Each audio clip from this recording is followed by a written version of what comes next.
Ready? Got everybody coming in.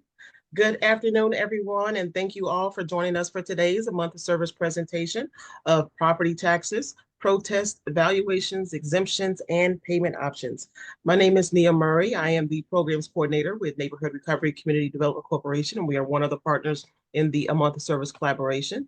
Also included, we have the City of Houston's Department of Neighborhoods and are presenting on behalf of our partners today with the Harris Central Appraisal District. We have Ms. Mabel Menifee, as well as our partner with the Harris County Tax Assessor Collector's Office. We have Ms. Shay Pinkowski, who's going to be giving you all the information about property taxes and the information that you came here for to receive today. So we are here to give the people what they want. So basically, a month of service is the collaboration of all of our different organizations, including the Earl Carl Institute, Texas Legal Services Center, Houston Volunteer Lawyers, and Lone Star Legal Aid. And together we all make up a month of service. And we've decided to collaborate and come together several years ago in an effort to reach more people, to get more information out to the community that we all serve, because we know that a lot of people don't know where to go to receive certain information, that don't know where to go for particular resources, and they have questions about things, and they really just don't know where to go. So we decided to collaborate, create a larger impact, reach more people, and it has worked. We used to be out in the community every single month in various neighborhoods around the city. We would go into one particular area, have a month-long set of workshops there, and then go into another area. But of course, we had to transition due to COVID to the virtual platform. However, it has allowed us the opportunity to reach even more people in surrounding counties throughout the entire state of Texas and even across the country in a lot of instances. So this virtual platform has indeed worked for us, but we are slowly starting to get out there. You will see that that the appraisal district and the tax office will be out doing other presentations throughout the city in person. So they're going to go over that schedule with all of you guys in a little bit later in the presentation. But just know that we are all here together to provide you all with information relative to asset building, asset protection, the maintaining of generational wealth, and community empowerment. So we want to try to get as much information out to the community as we possibly can. So again, we decided to collaborate in a collective effort to make sure that we try to do just that. So information that you are here to receive today, we do ask that you pay it forward. So for those folks, your neighbors, your coworkers, or whomever that are not able to be here today, we will be recording this session and sending out a link of the recording. So you will have the opportunity to go back and watch the presentation again, and then to share it with other people that will also find this information to be beneficial. So we do hope that you guys do receive the information that you are here to receive today. This is your opportunity to ask questions. Please feel free to type your question into the chat. If you're joining us online, please type your questions into the comment section and we'll make sure that your question does get addressed. Ms. Mabel will go over the folks that will be helping to assist with those questions in the chat. Do know that we are on a public platform. Please make sure that your questions are as general as you could possibly get them, so that your personal information is not getting out there for everybody to have access to. We don't want anybody to divulge, like, their address and what's going on with their personal situation. However, we do encourage you to reach out to the representatives here that can assist you with your particular question. So we are here to ask general questions, but you can put your own detailed questions in the chat for everybody else. So we don't want everybody to have access to that again. We do want to try to protect your privacy as much as we possibly can. Again, we do record this session. We do also broadcast live on our social media platform on YouTube and share it across our other social media sites on Instagram and on Facebook. So do keep that in mind when you are asking your questions, that we are in a public setting. And again, want to try to protect your privacy as much as we possibly can.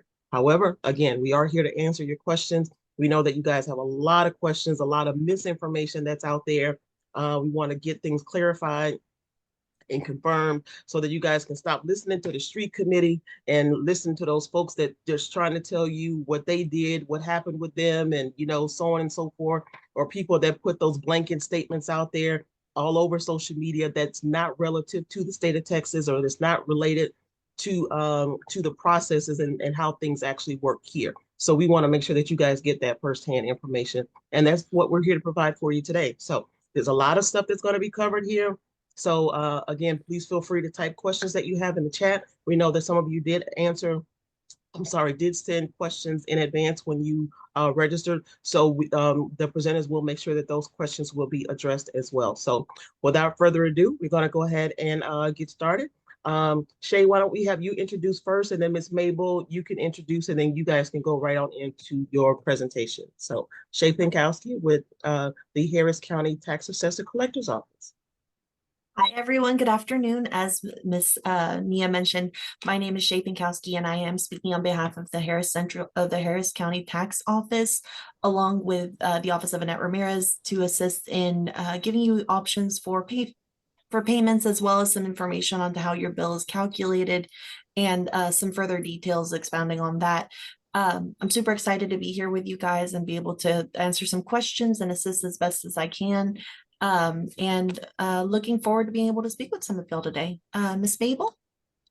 Yes, good afternoon, everyone. Let's see. Good afternoon, everyone. My name is Mabel.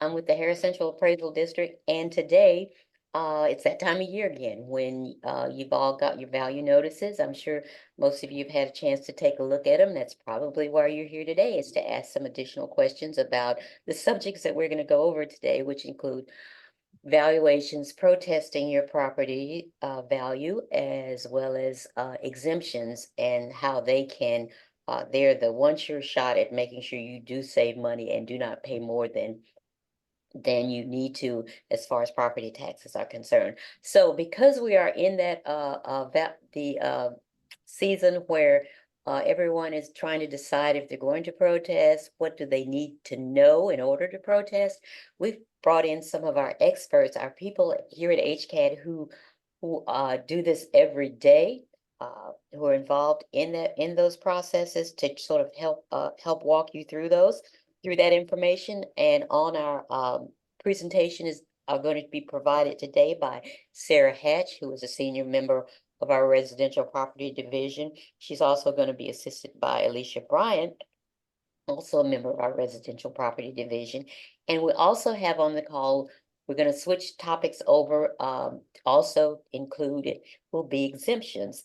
And so Tawana Nelson, one of our exemption specialists, as well as Jasmine Escamilla, who is a department manager, is also going to be on the call today. So feel free to ask those questions. We're going to make sure that we cover them all. And without further ado, I do want to thank you all for tuning in today to learn about this process. Perhaps spread the word that we have additional workshops over the next several weeks that people can go to our website and sign up for. So the opportunity to pass this along is great. So I want to, without further ado, go ahead and introduce our presenter for today. One of our presenters for today is Sarah Hatch. Sarah, take it away. Thank you, Miss Mabel. Good afternoon, everybody. My name is Sarah Hatch. I work in the residential department for HCAD. Let me get my screen shared here. Okay. All right. Everybody see that all right? Yep, Yes. you're good. Excellent. Okay, so we're going to talk about a few things today, about residential property taxes, about the appraisals that most of you have probably received at this point, and then about our protest process and some information about exemptions. So we're going to talk about the role of appraisal districts as well. So the role of appraisal districts is we support critical local services, or that's what your property taxes do. So because we have no state income tax, our property taxes are a big part of how we support a lot of our critical services, such as our schools, our police and fire protection, road and bridge maintenance, parks and community centers. All those sort of public works and first responder type things are supported by our property taxes. And those laws all originate within the Texas legislature. So that's where all of these laws are coming from. So for the appraisal district, our primary role is to set the values of those properties. Our job is to appraise all county property, that's residential property, commercial, agricultural, industrial, and business personal property. We have to value all of that at 100% of its market value as of January 1st of each year.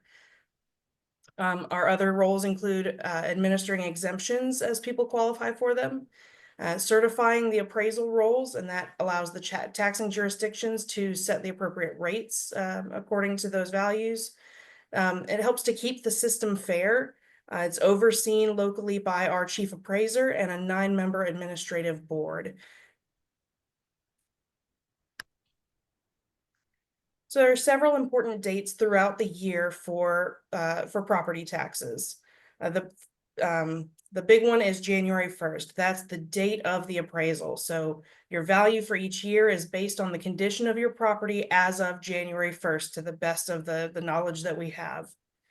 Then May 15th is the protest deadline, or 30 days after the date of your notice, whichever one is later. So your protest for your property value must be filed by May 15th or 30 days after the date on your notice, for any value change to occur before they're provided to the jurisdictions and the tax bills are calculated. So then in October or November, the tax bills are calculated and mailed out. And then February 1st of the following year is the date at which the taxes become delinquent. So all the taxes for your tax bill must be paid on or before January 31st. On February 1st, they become delinquent. So again, like I mentioned earlier, appraisal districts are required by the tax code to be at 100% of market value.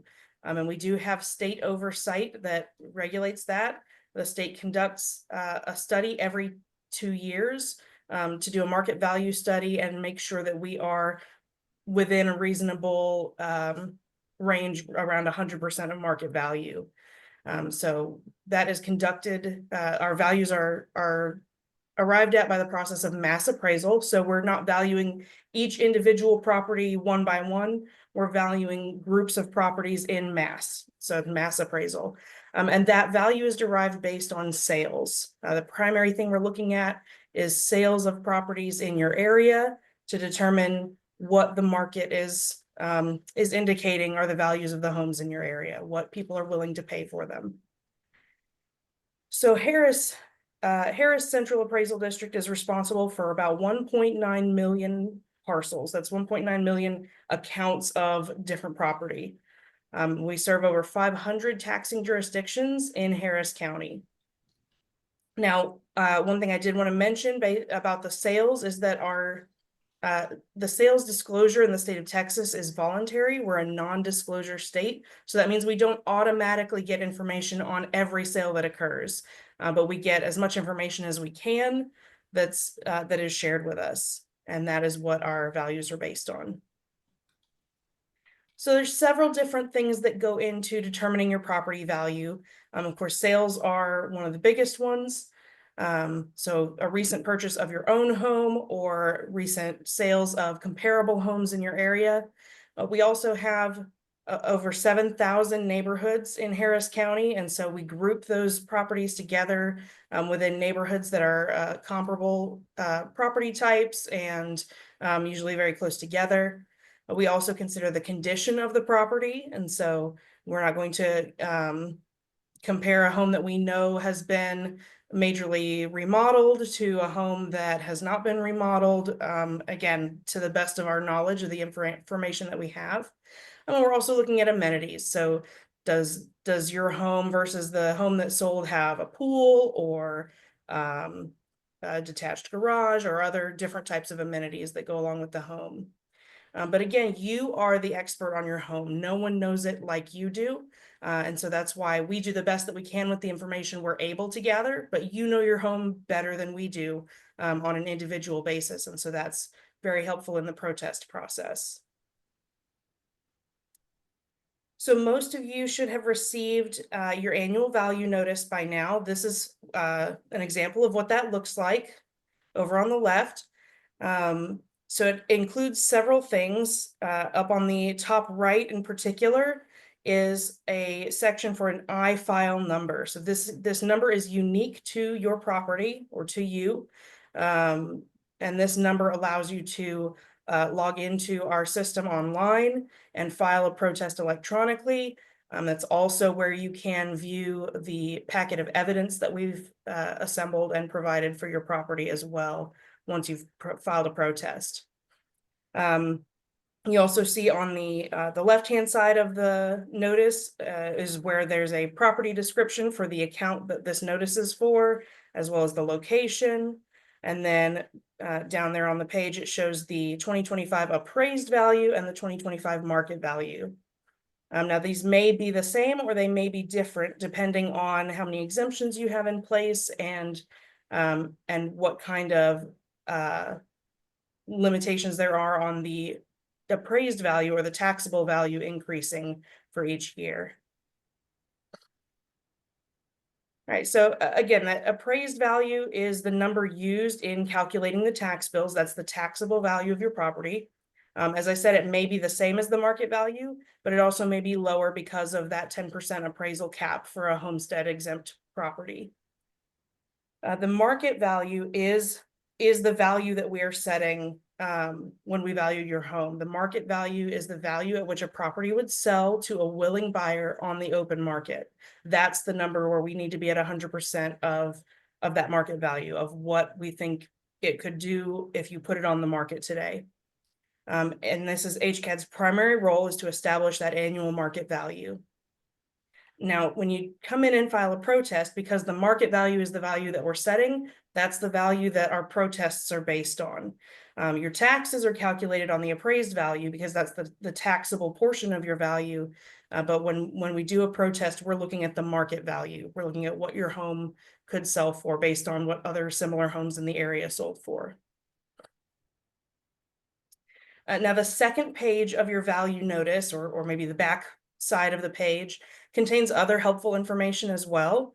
It includes a breakdown of how much of your total value is on the land and how much is on the improvements. Now, when we say improvements, what we mean is anything that is on the land, anything that is not the land. We don't mean that this means your home has been improved over its original state. This just means the improvement value is the value of anything that is sitting on your land that is not the land itself. This second page will also show you the previous year's appraised value, as well as the specific taxing jurisdictions that apply to your property, and any current exemptions that you have on your property. All right, so some questions to consider when protesting. First, the market value. Do you feel your value is consistent with recent property sales in your area? That's what we're trying to do, is make sure that we're consistent with the sales. So that's something to consider. Another basis for your protest is equity. Are similar homes in a similar neighborhood to you valued more or less the same? Do other homes in your neighborhood that have about the same floor plan or about the same amenities or things like that have about the same value as you?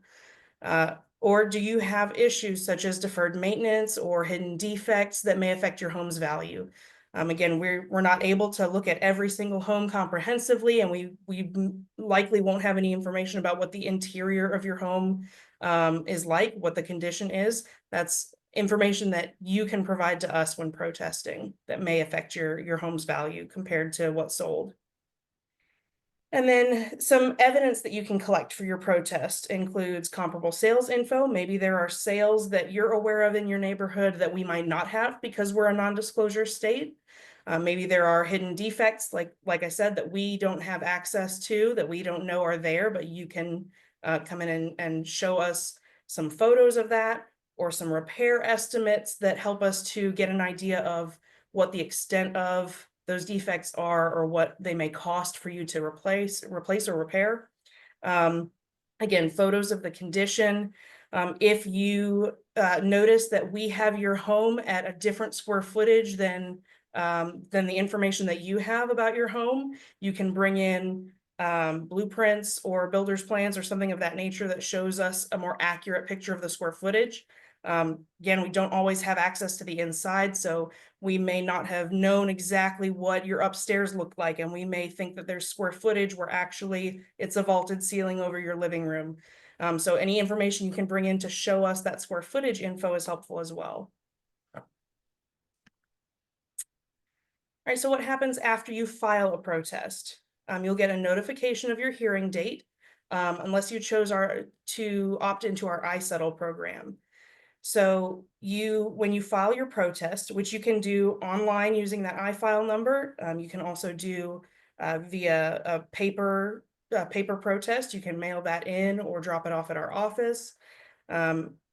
Once you have filed for your protest, you can choose to opt into our iSettle program, which is a program where you could receive an email with an offer of a value that we could potentially settle at. If we're able to offer you a settlement via iSettle, then you can choose to accept that or not. If you accept that, then you're done, and that's the end of that process. If you don't, then you have the option to go to a formal hearing. So you can expect to receive HCAD evidence at least 2 weeks prior to your hearing. So once you've got a hearing date set that's been sent to you, at least 2 weeks before that, you should expect to get some type of notification that our evidence is available to you.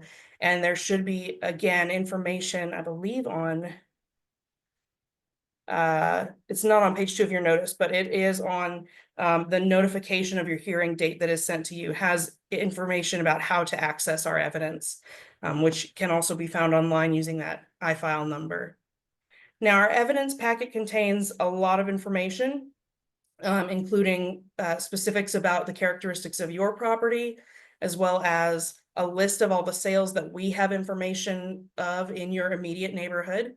It also has sales for surrounding neighborhoods that are near yours, interactive maps that put those nearby sales into perspective as far as where they're located compared to your home, and then additional points of important property data. Because of state confidentiality laws, this information is only available after you file a protest. We're not able to give you this evidence pack or any of this information before then to let you know. If you wanted to review that to determine whether to file a protest, we're not able to do that. The best course of action is to go ahead and file a protest, and then you can have access to this information. And then if you review the information and determine that our value is fair compared to what's sold in your area, then you can always withdraw your protest. But in order to access this information, you have to file. So again, there's a few different methods and types of protests. You can, again, file that paper form, which you can mail or submit it electronically. You can file online via the iFile system. You can opt into iSettle, which takes the place of an informal hearing if we're able to offer you a settlement value. You can attend an informal hearing, which can be done either virtually or in person, and that's one-on-one with a member of HCAD's personnel. You can then, if you have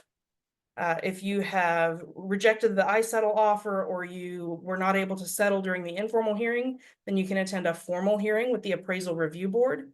Again, that can be virtual or in person. And you can also opt for either a 3-person panel of the ARB or just a 1-person panel. And then beyond that, if you're still not satisfied with the results, you do have additional methods, which include arbitration. And information on that is given to you after the ARB hearing. So a little bit of information about those ARB hearings, or the appraisal review board hearings. They are a little bit limited on time. We have, again, 1.9 million parcels, and we typically get a very large number of protests. So we do try to limit the time to make sure that we're making the best use of all of your time. So they usually try to keep those to about 15 minutes per hearing. And that's total 15 minutes per hearing, including your presentation and then the district's presentation and then the appraisal review board's deliberation and outcome. So do come prepared for those. Make sure that you have all of your evidence together. Try to organize it in the same order as you want to present your main points. Bring copies of the evidence for yourself as well as for the appraiser and for any panel members that are present for those in-person hearings. So if you know that you're going to a 3-member panel, make sure you have 5 copies of your evidence so that each of those 3 panel members and the appraiser and you can all be following along through your evidence at the same time.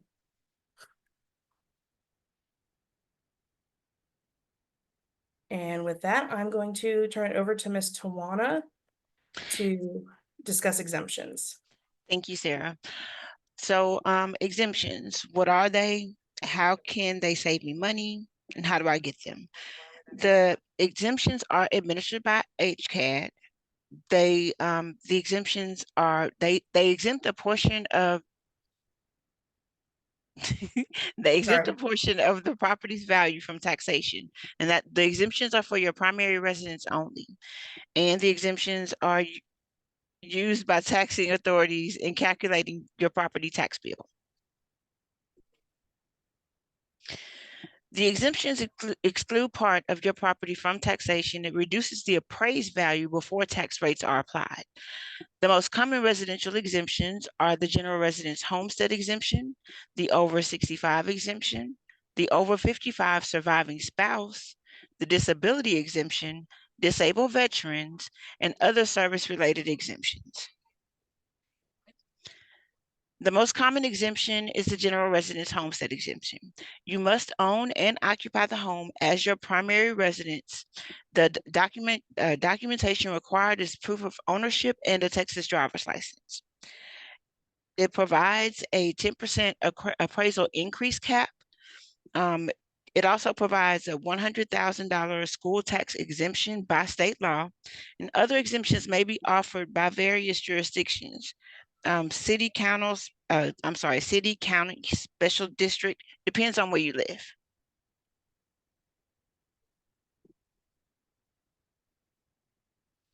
The immediate residence homestead exemption is different from the residence homestead exemption, wherein you don't have to occupy January 1st of the tax year. You don't have to own and occupy January 1st of the tax year. You qualify upon occupying the home. It applies to new builds or homes where the previous owner had no exemption. You must apply before the first anniversary of the date the property was acquired. If the previous owner did not have exemptions or the home has never been occupied, the exemption will be granted as follows. The first year, you'll have a prorated exemption. The second year, you'll have a full exemption, which establishes the cap eligibility base year. If the home was previously owned and receiving exemptions, the previous owner's exemptions will remain for the remainder of the applicable tax year. For the over 65 and disability exemption, the over 65 exemption, you qualify for the entire year that you turn 65. It doesn't matter if you turn 65 on December 31st, you qualify for that tax year. We recommend that you file the month you turn 65.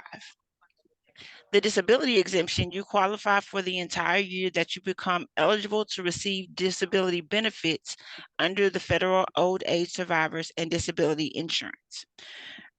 You can also provide a physician statement. Benefits for for either exemptions are the school tax ceiling or freeze. What that means is the school tax will set a rate that your tax bill for the school district only cannot go up by a specific amount. The exemptions granted to homeowners with general residence homestead exemptions, you're eligible for tax deferral and to pay taxes in installments without penalties. Other exemptions may be granted by individual jurisdictions. The most common exemptions continued. The over 55 surviving spouse exemption. You qualify if your deceased spouse died in a year in which they qualified for the over 65 or disability exemption. The surviving spouse must be 55 years of age or older on the date of death of their spouse. You will receive all over 65 exemptions benefits. The school tax ceiling continues and is transferable, and you're still eligible for the tax deferral and to pay taxes in installments without penalties.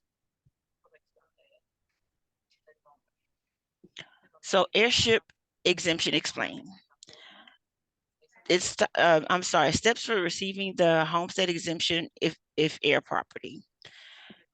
The important questions are, is the property for which this application is submitted an air property? In the highlighted section, you would check yes, and then do other air property owners occupy the property? In section 3 of that same highlighted section, the second question, it asks you whether or not if other owners occupy the property. You would check yes or no, whichever one is applicable. And the information needed with your application is an affidavit establishing ownership of interest in the property. This can be an airship affidavit or Form 50-114A affidavits. A death certificate for the prior owner of the property, a copy of the property's most recent utility bill, and a citation of any court record relating to the applicant's ownership of the property if available. How to apply for the exemptions. You can apply through mail, paper, form, online, mobile app, or email. Depending on when submitted, the processing time may take longer. It's important to submit everything at once to avoid a delay in processing. Once applied to your account, you will be notified. There's an annual exemptions checkup. Every year, the Harris Central Appraisal District sends out what is called an annual exemptions confirmation card. And it advises you to contact HCAD if the information is not correct. Typically, it's mailed in December to those with existing exemptions. This is what the confirmation card usually looks like. It's one card, front and back.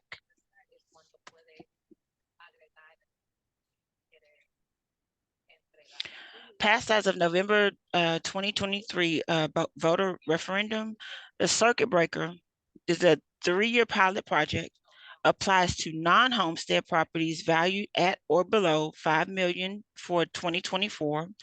The appraised value for the current year cannot exceed 20% of the appraised value for the preceding year.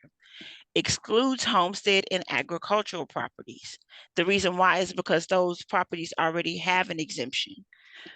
Must have owned property on January 1st, 2025. It provides a 20% cap, which is automatically applied, similar to the homestead cap.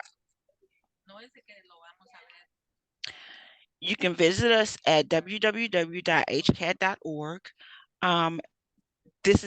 This is what our website looks like. You can use the many different options.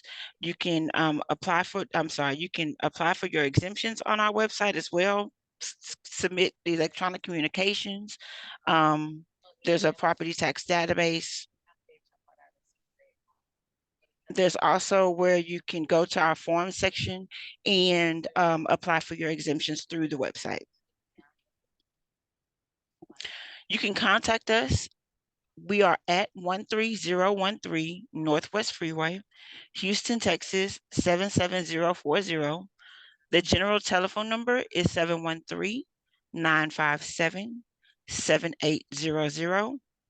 Our website is www.hcad.org,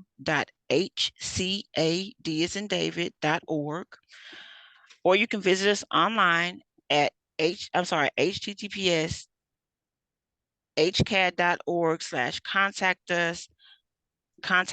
us/form.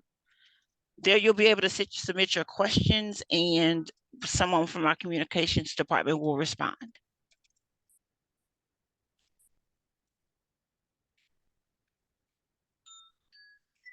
Thank you very much for your time and your appreciation. All right, everyone. Hello, my name is Shay Pinkowski, and I'm going to be speaking for the Office of Annette Ramirez with the Harris County Tax Assessor Collector's Office. And just bear with me 1 second while I get this up and running. Can everyone see okay? Yes. Yes. Wonderful. Alrighty, so I am with the Harris County Tax Assessor Collector's Office, and we are the office that bills and collects property taxes for a great number of jurisdictions out there. We just recently elected our newest tax assessor collector, Miss Annette Ramirez. So if you're used to seeing our office or our bills, normally you would have seen it prior year under Ann Harris Bennett. We have now changed to Annette Ramirez. She comes with a wealth of knowledge. She's been in the tax collecting business for over 20 years now, and we're super excited to have her on and see all the changes that she's been making. So we have a bit of information about her on here. And so our office is responsible for, as I mentioned before, the billing and the collection of property taxes for multiple jurisdictions. But in addition to that, our office is also the office in which you would go forward with title transfers for vehicles and registering voters for elections.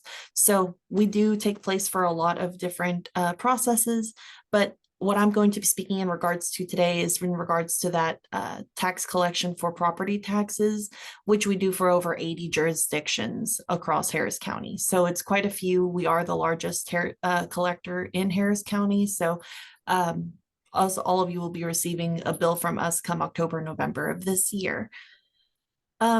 Just as a quick overview, we do collect for over 1.7 million tax accounts each year.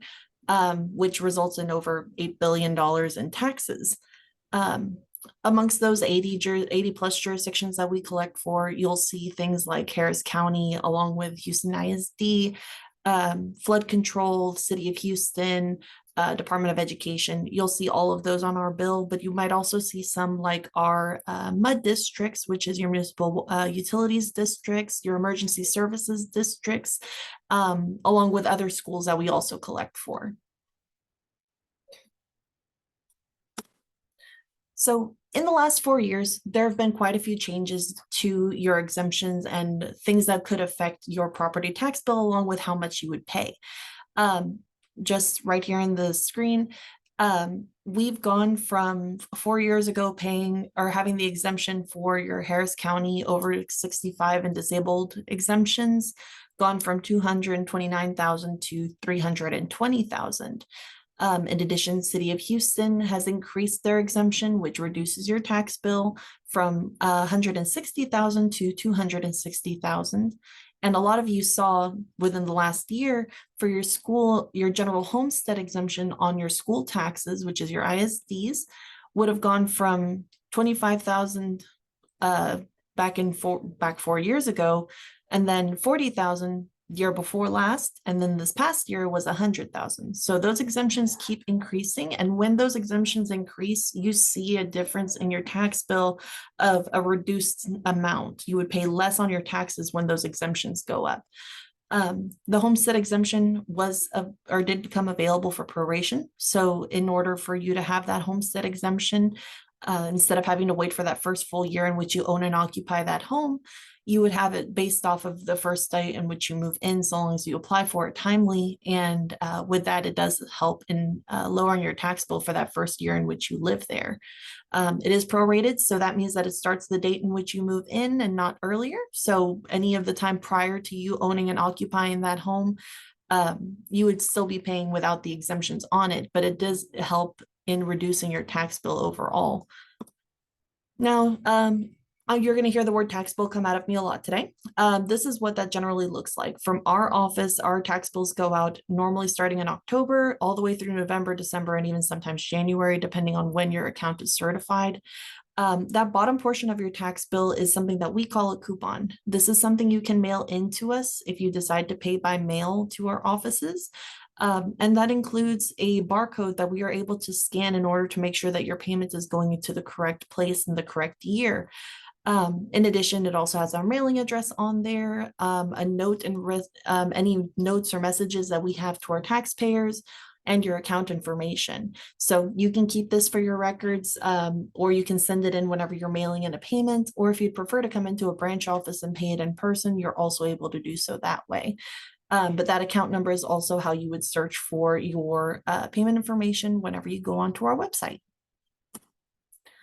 In addition to having it mailed to you, you have the option of selecting for an electronic statement to be mailed to you, meaning that this would be sent to you via an email as opposed to a physical mailing package that you would receive in the mail in October, November. You would receive it in an email. Now, this is something that you are able to sign up for on our website, but I do recommend that if you do so, that you maintain clear and concise records for it, because if you sign up for an electronic mailing of your tax statement, you would not receive a mailed version of your tax statement. So it's either one or the other, and it is your option if you choose to do so. Just keep that in mind whenever you do select for an electronic tax statement. If your email changes, if you get locked out, if your password is something that you can no longer remember, if you don't check it often or frequently, that you're aware of that whenever, if you choose to select to receive it electronically. Just as a brief overview for how we calculate your property tax bills, the taxable value that's determined by the appraisal district is what we use to determine how much you pay in your taxes, along with the tax rate, which is provided by every single one of those 80+ jurisdictions that we collect for. They all determine their own individual tax rates, which then they submit to us in order to be able to calculate and process your bill correctly. And that's how we determine how much your taxable value is for your property taxes. And that's by the taxable value minus your tax rate, or multiplied by the tax rates, which are determined individually. And then it all gets compromised on this, or it's all get composed on the same bill whenever we send that out every year. So whenever you're looking at the math, that's how that is calculated. And that's why we provide that information to you on your bill. Just for visual understanding, the homestead exemption and the over 65 exemption do make a great difference on your tax bills. It does make a grand distinction between not having any exemptions versus having one of the exemptions, which is the homestead, versus having both the homestead and over 65 or homestead and disabled exemptions on your account. And this is just an estimated value based off of the current average of property here in Harris County of $342,000. And you can see how big of a difference it is between having the full bill versus having the bill with your homestead exemption and having the bill with homestead and over 65. So a lot of folks choose not to go through the process of getting their exemptions because they're told, through the grapevine or through their, from family, friends, coworkers, that the exemptions are able to be changed later, or they confuse it with a tax deferral, meaning that they would remove it and then have it reapplied later, but that's not the case. The exemptions are there to help you save money in your property taxes. If you live in that home and you own that home, the homestead exemption is applicable to you. And it is something that you should go forward with the process of getting. That over 65 exemption is not the same as a deferral. And that money that you're saving with that over 65 exemption, so long as you're actively living and owning that home in that moment, it's not going to be something that would be collected later through your heirs. So that's something that is reduced from your taxes. So we recommend it for anyone who is eligible, that they go through with that process of getting those exemptions on their account. We do have occasional assistance for damaged property in disaster areas. This normally happens after we've had some kind of natural disaster go through, whether that be a hurricane, a tornado. A couple of years ago, it was a derecho that went through as well. Those application forms are available on the Harris Central Appraisal District's website, and it is something that you're able to go through and process, along with pictures involving your documentation of what the damages caused or how much that amount was. And it's all pending the approval of the appraisal district. But once that goes on, that's also something that can be used to assist you in lowering your tax rates during those times of natural disasters, or should something happen to the property due to a natural disaster. Tax limitation. You'll hear this referred to a lot as either a tax ceiling or a tax freeze. And essentially what this does is it limits how much you pay for your school taxes. So not all taxing jurisdictions apply with a tax ceiling. Normally it's the schools, along with a couple of other distinct ones, but this applies to homesteads, of property owners over the age of 65 or disabled veterans. And the ceiling limits how much you would pay for that school tax. So essentially, if you were to have a property that you turned over 65 as the owner for, and you paid $300 for your school tax that year, the next year, if that value continues to increase, we are limited to being able to collect $300 on that taxable value, even if the calculations would require for a higher value to be collected.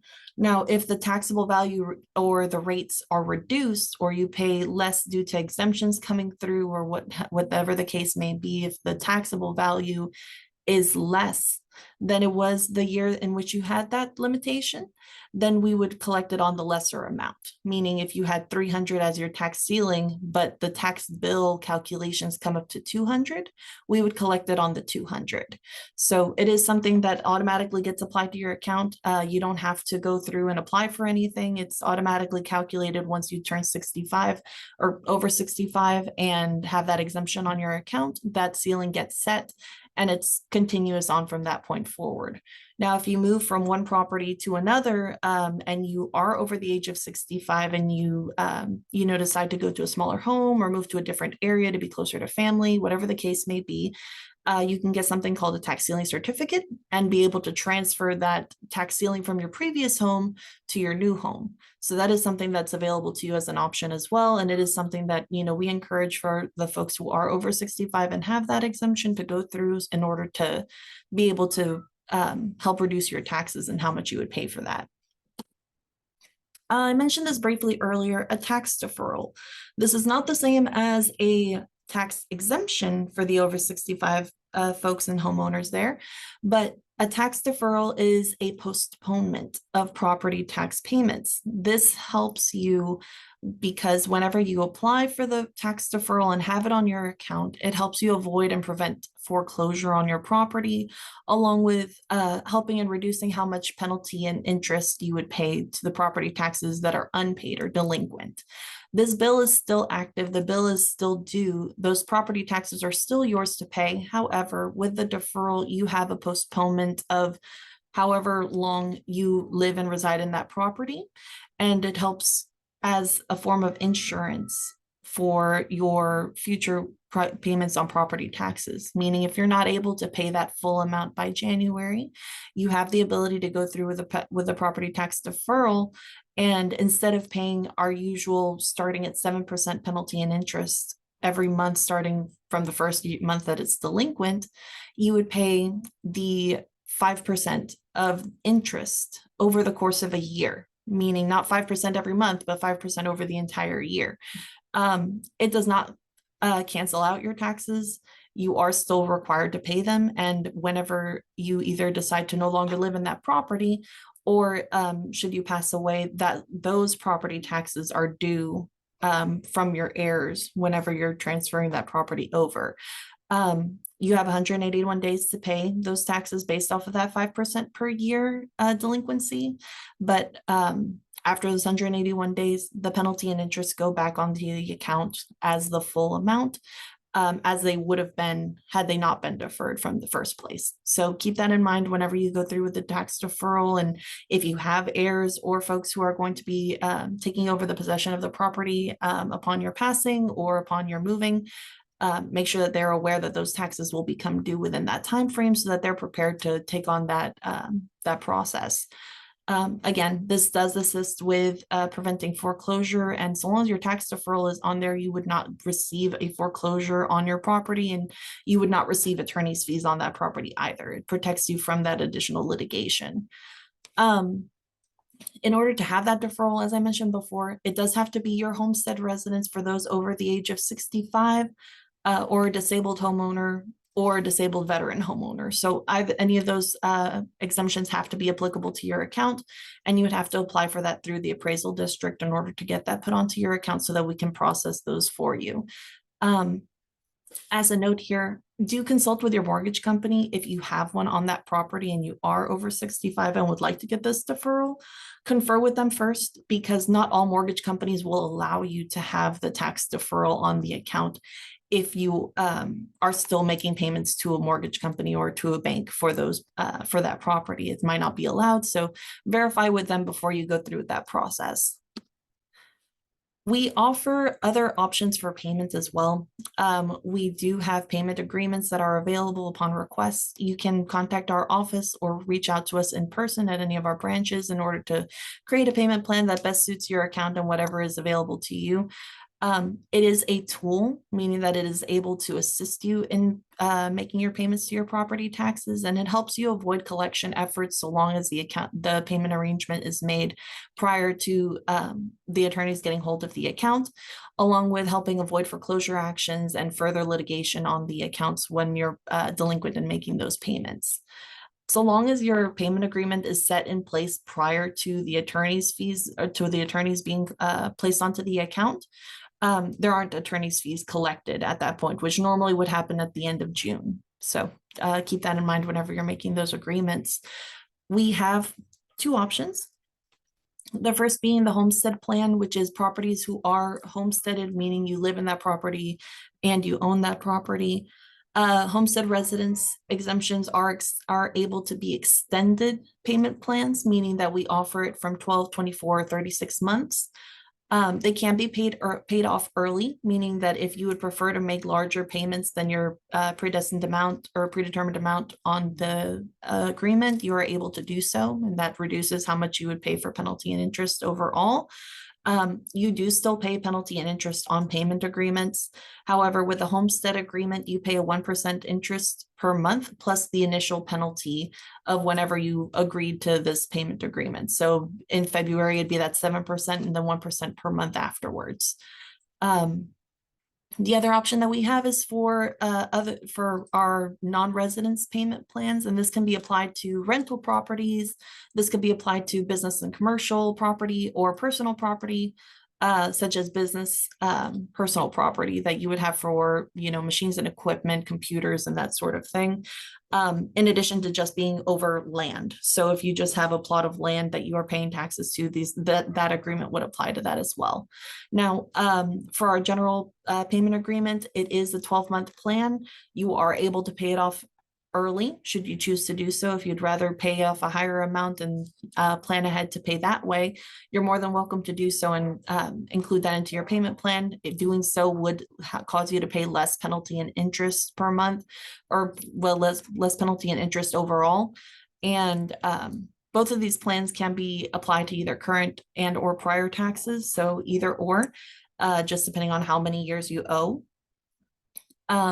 And one thing that I would like to mention is this year is kind of our year to catch up on payment agreements, because next year we will not be able to roll over into the next payment, into the next tax year without prior agreements being paid off, meaning that whenever you're making this payment agreement and preparing yourself to create this agreement, please keep in mind that next year's taxes are still going to be due at the end of January.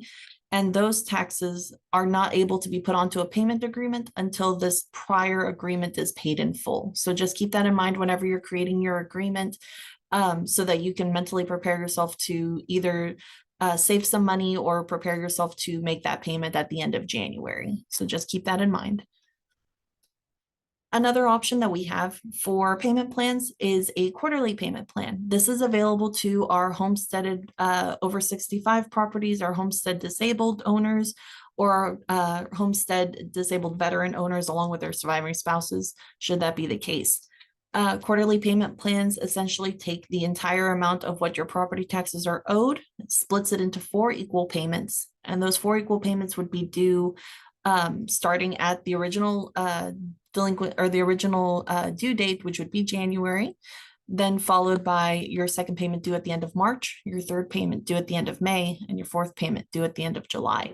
There's no penalty and interest involved when or incurred when you are making your payments through quarterly payment plans, as long as those payments are being applied timely. So it is a really great tool for those who have a fixed income or a limited income and who need just a little bit more time to make those payments. And it does tend to help a lot when it comes to that type of situation. So if that applies to you, please feel free to reach out to us and we'll be able to assist you in getting that set up on your account. We have multiple payment options. Our office can take payments via our website by submitting them into us by mail and a check. You can make a payment over our automated system on the phone, or if you'd prefer to come into one of our branch offices and make a payment in person, you can do so that way as well. Please keep in mind whenever you're making your tax payments that if you're paying with a card, whether that be a debit or a credit card, we are required to collect a 2.45% fee on cards. And that is a bank's fee. That's not our fee. We don't actually receive that money. It gets sent over to the bank's institutions due to receiving the money that way through a card. In order to avoid that, if you're paying online, you're more than welcome to pay online with an e-check. An e-check requires your banking information, but you're able to make that payment with your account and routing number as opposed to with a card number, and that helps you avoid that 2.5% fee. Alternate methods include going into one of our branch offices and paying with cash, cashier's check, money orders, or a check. Or if you prefer to mail it in, then you can do so through the mail with a check mailed in as well. And that would come in with that coupon that you would receive at the end of the year. We are here to help. If you have questions, I'll be checking through the chat here in a moment because I haven't been able to look at it while also speaking. But if you have any questions for me, I'm happy to answer them. If you'd prefer to reach out to one of our representatives to assist you a bit further, you're more than welcome to do so as well. There's a whole office full of helpful people who are happy to help you with any issues that you might have. But I will turn this over to Nia and we'll go through those questions and hopefully be able to assist some of y'all.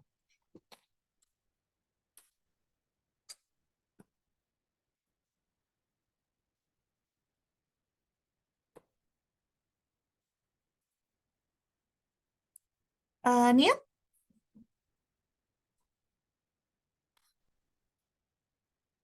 Mabel.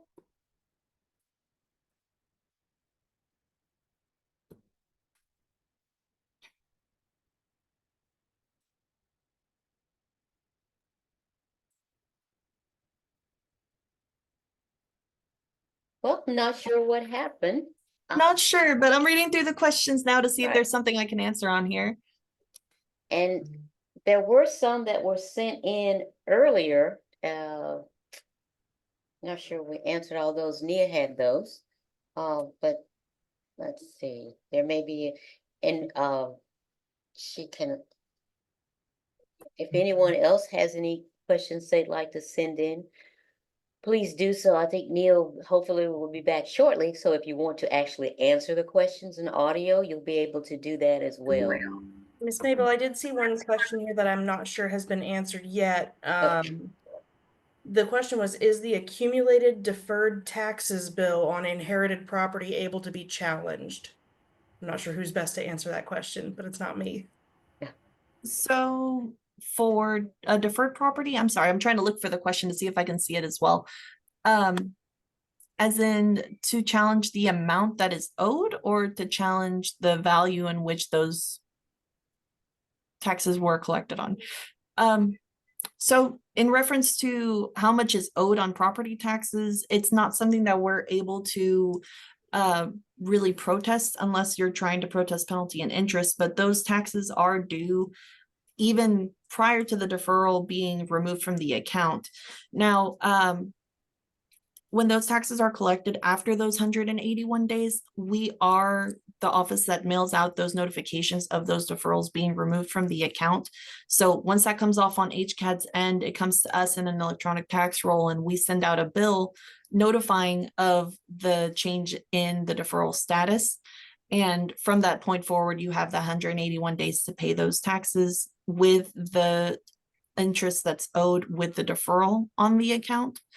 After those 181 days, those penalty and interest fees go back on as they were originally going to be applied, should the deferral not have been on the account. So it's not really something that can be changed. It's the valuation of that is collected based off of the taxes that were due from the beginning.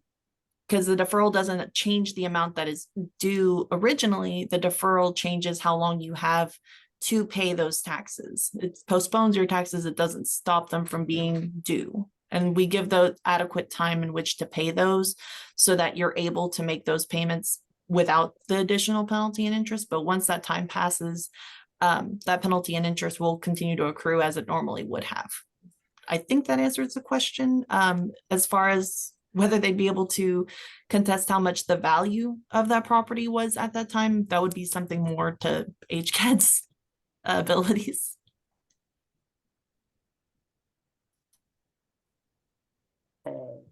Alicia, I'm not hearing you. I think, well, the person who asked the question says to challenge the value that it was collected on. So I think if I'm understanding, this is, I know it was mentioned, if it's an inherited property. So my guess as the situation is somebody inherited a property that they weren't aware of the deferred taxes, weren't aware of the value of it, and they're questioning now, can they go back and challenge those previous years that the tax bill is based on now for the deferred taxes, correct? Well, That's he what it also- sounds like. That's what He it sounds also like to me. he also said, but it's based on valuation that was too high and should have been adjusted. So they Right. missed that opportunity because it wasn't challenged in that tax year. Mhm. To answer Kevin's question, each tax year stands on its own. So when we value the property, we're valuing the property based on, for this year, January 1st of 2024 to December 31st of 2024. Anything before that would not be able to be protested. That's one of the reasons it's so important to try to provide as much information as we can at HCAD for people to be able to make that decision as to whether or not they want to protest prior to the protest deadline. Because if you don't, then you miss that opportunity for any adjustment for that tax year. Okay. I do apologize. I somehow or another got kicked out. So any question before Mr. Davis's question, I cannot see anything in the chat. So you guys will have to help me out with kind of going back and answering. And I know that you guys were answering the questions in the chat, but I do like to periodically just kind of grab some of those questions out of there. So in case people that are also joining has some of those similar questions that they can ask. But two questions that popped up here. There was another one that popped up on YouTube as well. Does any of this information, or does all of this information also apply to commercial properties? Which parts? So in regards to the exemptions, no, but The circuit breaker does. the circuit breaker does. That cap of 20% that's on there currently will apply to business personal property. Payment plans of 12-month apply to business personal property, but as far as exemptions go, that would be it's not going to be a homestead, it's not going to be the over 65 exemption, so that deferral wouldn't apply. I do recall seeing the question about the what did you guys just call it? Circuit breaker? The circuit breaker. Yeah, if someone could elaborate a little bit more on circuit breaker, exactly what that meant again. Sure, I can take that one if you guys don't mind. So the circuit breaker is similar in concept to the homestead 10% cap for raising your appraised value. But the circuit breaker applies to any other property that does not have a homestead exemption. And it is a limit of 20% increase on the appraised value for that property. So whether it's a rental property that you own or a commercial property, any other type of property, if it was appraised at, say, $500,000 last year, and it suddenly jumps to $700,000 this year, the appraised value of it can only go up 20%. So it can only go up, what is that, 100,000? So it can only go up 20% over that 500,000 that it was last year. However, to add on to Sarah's comment, if the ownership changes on that property, then the market value starts over. Just like with a homestead. Mhm. Yeah. Mhm. Okay. The person that asked about if all the information applies, they were referring to the protesting. So if somebody wanted to what the protest process would be for commercial property. The process for protesting. The process for protesting, the market value, the condition of the property, amenities, recent sales comps, all of that also applies to commercial. If you're protesting commercial property as well, is it still the same? My understanding is it's more or less the same, although sometimes our commercial property is valued based on an income model. And so there may be additional information there if it's based on the income that commercial property is producing. And that'd be a question you should contact our commercial department about, because it's a little out of my wheelhouse. Is there a phone number for that department or anything that you guys could share or put in the chat, and so I can make sure that this person gets that information? I think, Would be our number to customer service. yeah. And what's that number? It's 713-957-7800. All right. Okay, so back to the chat here, then I'll get back to the YouTube question. If there are two houses on one lot, can a protest be made for the other home if I don't live in that one as the primary residence? Another family member lives in that home, but is owned by myself. As There's long as she owns the property, she would be able to protest that property. So it doesn't have to be the homes that she lives in, but she No. can still protest. No, as long as she owns it, she can protest it. All Because right. it's part good. of the same parcel. Mhm. Okay. And whether or not whether it's part of the same parcel or whether it's a different parcel, but her name is the ownership on it, she can protest it. And if that family member, if she wasn't the owner, but that family member puts her name down as an authorized representative for their protest, she can protest it then too. Okay. Can you protest your 2025 property appraised in Harris County, even if it's higher than last year's value, given your CMA indicates a market value between 475 and 499, significantly below the appraised 550? Can an adjustment be done? That almost sounds like almost like a personal question. We probably have to look at the account, but we won't be able to do that here of course, in this setting. So they can call customer service and actually speak to someone that in appraisal. But basically, but like we mentioned, each year stands on its own. So whether it's higher or lower or the same as last year's value, this year's value is its own separate valuation, and you can protest this year regardless of what last year looked like. Someone asked, can you elaborate on establishing condition of a property, especially in a transitioning neighborhood where the property has recently been renovated?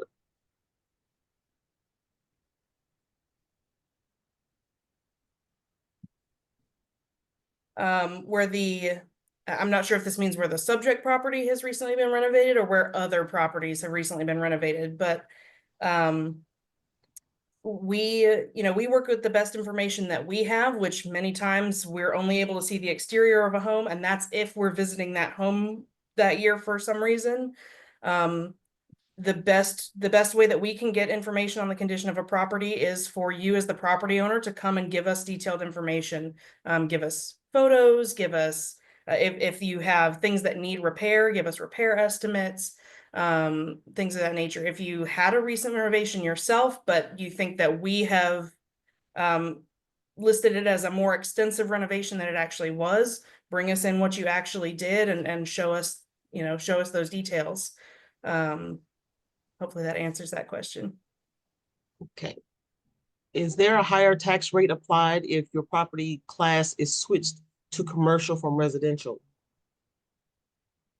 So the tax rates are the same regardless of whether it's a business personal property, a commercial property, or a residential, but there is a bit of a there's the valuation is what would change. So the value of the property would be dependent on what type of property it is, and that's a little different. But the tax rates are set by each jurisdiction individually, and they are the same whether you are a small business running out of a home in like a residential area or whether you're living and residing in that home. So those tax rates don't change. They don't flip from one to another. Okay, so I think he's kind of questioning what constitutes commercial, because the second part of the question, should there be an operating business on it to consider it a commercial property? So as far as commercial property, meaning like a business being run out of an individual home, or if, oh, I see, there's some clarification. Is there a higher valuation if it's changed to commercial? So they're valuated differently. You wouldn't collect the same data from a business as you would from a home. And normally for business personal property, when we collect the taxes on a business personal property, it's based off of things like machinery and equipment, or computers, or furniture and fixtures, supplies, and things like that. And that's what the taxes are collected based off of. And then from what I understand, HCAT also takes into consideration income when it comes to how much income you're producing with the property that you are being taxed on, and that's considered into the mix as well. But they're stating that it's an empty house that was changed for no reason we know of. So They may have to call and speak to someone in the Yeah, That because it sounds was like a phone changed for a call. reason. It was changed for a reason. They just may not know why, but they may need to speak to someone in appraisal again at that number, 713-957-7800. Yeah, again, that's one of those cases where we're working with the best information that we have, and if you have better information, yeah, call us and let us know about it. okay. All right, so back to YouTube. What does it mean that it starts over when you guys were talking about the exemption starting over when the market value starting over once a property sells? So what do you mean it starts over when there's a new owner? Can you give more information or more detail? Yeah, What so does it mean when you start over? right. So if, for example, for many years you've had either a homestead exemption or that circuit breaker cap limiting how much the appraised value can increase while your market value may be going up here, and now there's a gap. If that property changes hands, now this appraised value is gone. Now we're starting back at the market value for the new ownership, and then there will be limits, whether it's a homestead or the circuit breaker, on the amount of increase from there. Hopefully that And it's clarified a little based bit. on it, and it's based on whatever it was sold for. What the at that- market is doing, what the With the- market is doing. Yes, regardless of what is it, regardless of what the market is doing or what it still was actually sold for. So say for instance, if somebody's just trying to get out of a debt and they accept less than what they actually owe on it, or not, I'm sorry, not owe, because that's a short sale, but if they accept less than what the value of it is, does the value start at that, or do you still look at what market rate? So if I have a property that's $250,000, that's worth $250, and I sold it for $230 because I just wanted to get rid of it, are you then capping? Is it at the $250 or is it at what I sold it for? Yeah, so it's we are appraising, again, we're appraising in mass. So we're not handpicking and putting things at their specific sale price. We're looking at all the sales in a neighborhood or in an area, and trying to get things as close to that set of sales as we can. And so in the case that you just presented, that's not a typical arm's length transaction. It doesn't meet kind of definition of full market value. And so we're going to be trying to be at what it would actually sell for under normal circumstances on the open market. And that's what it would be based on. Okay. Also, if you have multiple properties and the appraisal letters are being mailed, I can't see behind this thing here.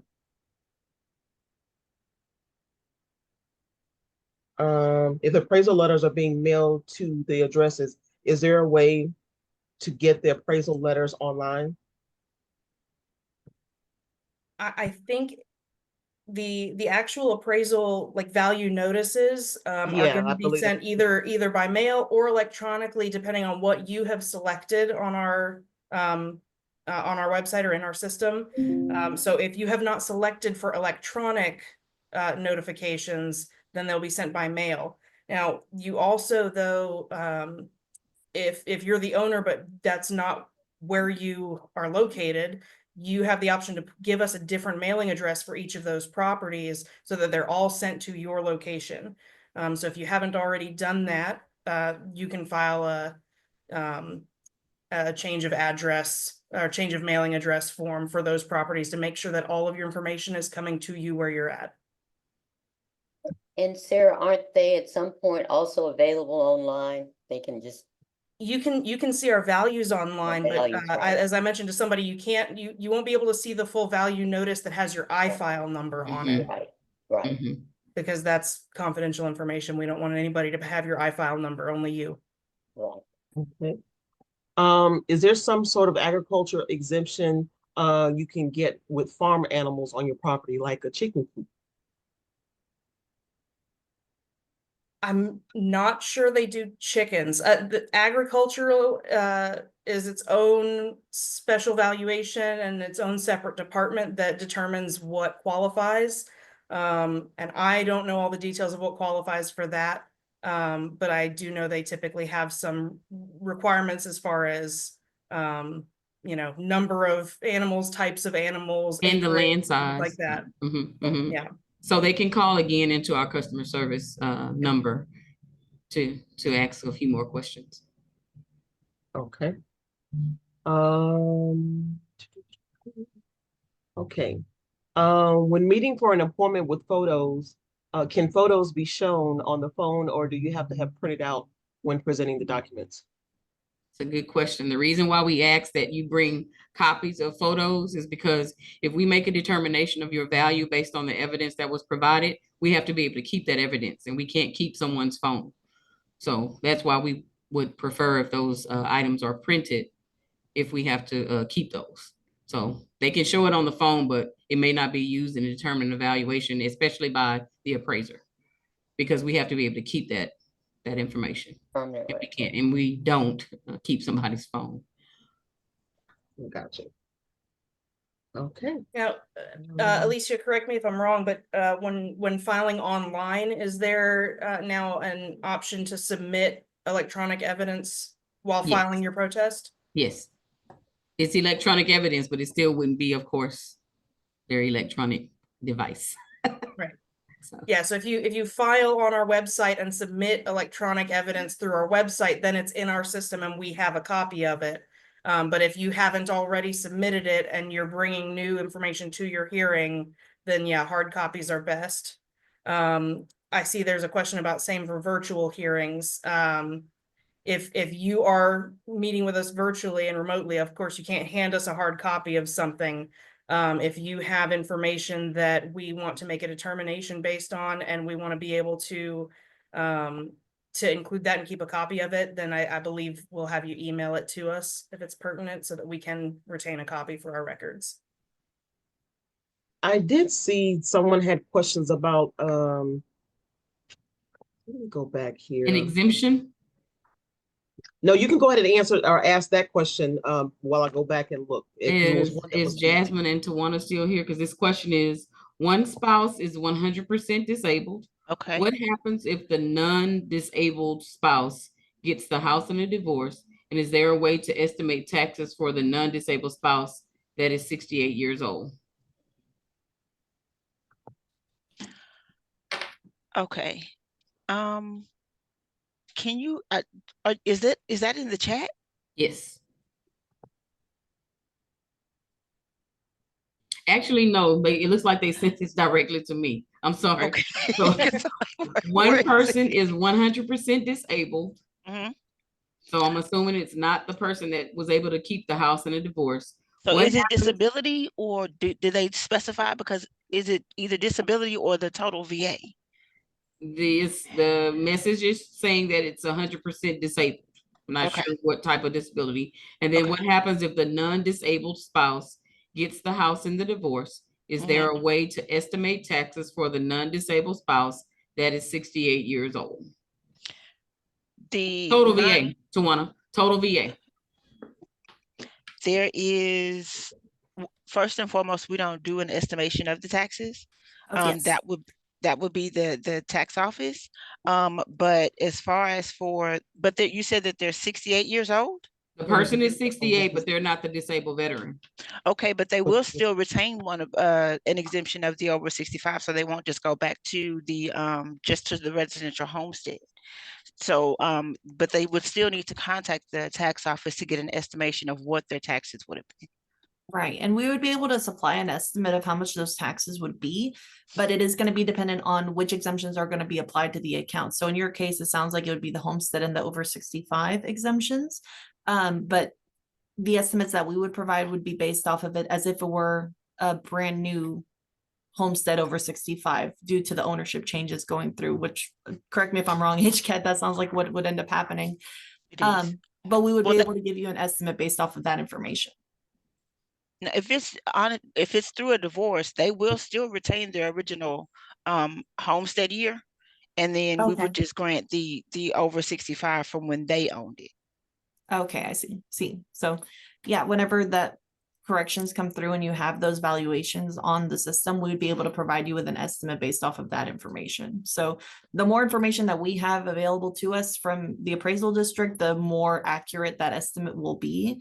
But as far as whether it'll be an exact amount, because it's that 100% disabled veteran was on there originally, currently, you wouldn't be paying taxes on that account because it's an over 100% disabled veteran. So that increase would allow you to have additional time in which to make that payment once that correction goes through. But we are able to provide you with an estimate if you'd like to prepay that prior to the corrections going through the account. But like I said before, the more information that we have from the appraisal district and which exemptions would apply, the better and more accurate the estimate will be. There's a couple of questions that did come through the chat, one of which is, how long should it take to hear back about an exemption request? My property shows pending on the HCAD website. To get a better grasp of that, you may want to call into the customer service department to see what's going on, because it may be waiting on something. The phone number again is 713-957-7800. And this is one of my favorite questions that came up. Do you all recommend the use of private companies for filing protests? And can you say if it adds significantly to your likelihood of success? I think Sarah mentioned it in her presentation several times. We don't want to take business away from anybody, but at the same time, you know your property better than anyone else does. Those people do not visit your property. And if you came in and protested for yourself, it's free. And there's a likelihood of you either maybe getting your value lowered or not, which is the same for them, but you have to pay them. So you know your property better than anyone else does. So we wouldn't recommend that, but if that's something that you want to do, then by all means, you are free to do that. How does someone, when they, because this is protest season, I know that everybody's getting all kinds of mail. How does someone know, or what do you recommend them to do when they're getting all of these notices from people saying, use me to protest your taxes and this, and it looks like it's something that's coming from HCAD's office? Well, HCAD, when we send your notice, that's when we send your protest form. So you're going to fill out that protest form and send it back to us, and you'll be protesting, of course, for yourself. However, on the back of our protest form, if you could not get into the office to protest, whether it's virtually or in person, you can assign someone or delegate someone to protest for you. And that person could be a relative or someone that you trust with your business, and they could protest for you. So it doesn't have to be you. It could be someone that you have selected to protest. But that on the back of our form, there is a space for you to delegate someone to protest for you. I mean, for those folks that are just getting these notices from folks, that are just saying, hey, use it, and they don't have a clue. They don't know who it is that they're giving their information to. They just assume that it's something from HCAD, that it's not, and it's not. They might want to read the fine print because Yeah, it's look- probably look going to tell care- you, hey, this is how much we charge. So, because Mhm. HCAD Also- doesn't charge for you to protest. Yeah, look carefully at Just- those, make sure it's got our information on it, our, logo, all of that. And if it's asking you for any type of money or payment or anything like that, it is not from us. I've also seen this when, not just during protest season, but if you just bought a home, you're gonna start getting Yeah. all these notices about, you have to file your homestead, we'll do it for you, pay us $25 and we'll take care of it. You don't need to do that. It is completely free to file for exemptions with us. No application fees, no anything. Yeah. Yeah. Yeah, We do I not brought charge that up so people could be aware that Yes. they know. That's a good point. Let's see. The mailings that I have received do not suggest that they are from HCAD. Usually, some lawyer's office, or they are from out of state. Yeah. Yeah, there are some that I've seen that I have actually received in the mail that looks like it comes from HCAD, and it almost looks like the county seal from HCAD. So if you're not really paying attention, you would assume that it's something that just comes from HCAD. Well, we do not charge to protest, and we do not charge you to file your homestead. And if in doubt, if they're including some type of protest form as well, you can always go to our website and look at what our protest form actually looks like, or file your protest online on our website if you want to make sure you're not, filing with an agency when you don't want to be. When all else fails, just give us a Just call. call. Mhm. That's Yeah. right. Call. If in doubt, give When us in a call. doubt. Yes. Let's see. Can we file the protest to meet the deadline even while we are still putting evidence together? You definitely can. You can go ahead and file the protest, and you want to meet the deadline because you may not have everything together right now. But when you do come in or go on virtually for your protest, if you do decide to do it virtually, just make sure you get the evidence sent to us. Or if you're coming in person, make sure you bring that evidence with you. Okay. All right, I'm checking social media and everything. Are there were those other questions that were all addressed from previously? You guys have gone over already. I I think want to one make sure that that I get wasn't, everything. Sarah, why is my house built in the 1950s not upgraded being compared to new homes in the same subdivision? Sure. So there are definitely some neighborhoods in Harris County that are in transition where there are still older homes built in the 1950s that are still in the neighborhood, but also they've started tearing down a lot of those homes and building newer ones. If your neighborhood is in sort of a further state of that transition where there are only very few original 1950s homes left that haven't been remodeled, then it may be difficult for us to find sales of non-remodeled original homes in that neighborhood to use for our comparison.